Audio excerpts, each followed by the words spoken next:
Aspaldiko bikote. Zer moduz? Barkatuko didazue hainbeste idatzi gabe egon izana, baina egia esan, enekien oso ondo nola hasi.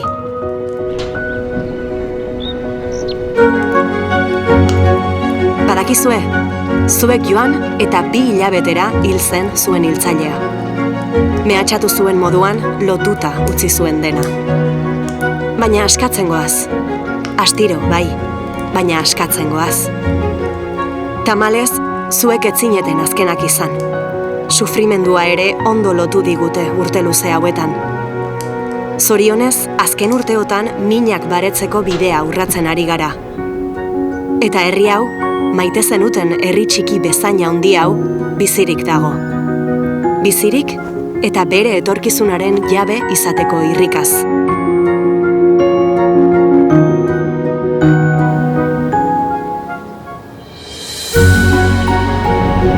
Ikusiko bazenute nola aldatu den Euskal Herria. Zuribeltzak koloreztatzen jarraitzen dugu. Injustiziak gainditzen, goibelak alaitzen.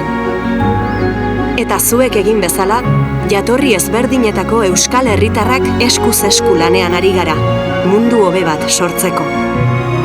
Aurrera goaz, eta bide horretan ez zaituztegu ahaztu. Ez da ahaztuko ere. Zuen oroitzapena da gure indarra. Harro eta prest gaude, beraz, lasai, lortuko dugu. Jaso ezazue besarkada handi bana, eta eman goraintziak zuekin dauden lagun guztiei. Maitasunez, zuen seme-alaba guztiak. Askatasun haizea zarete, askatasun haizea gara.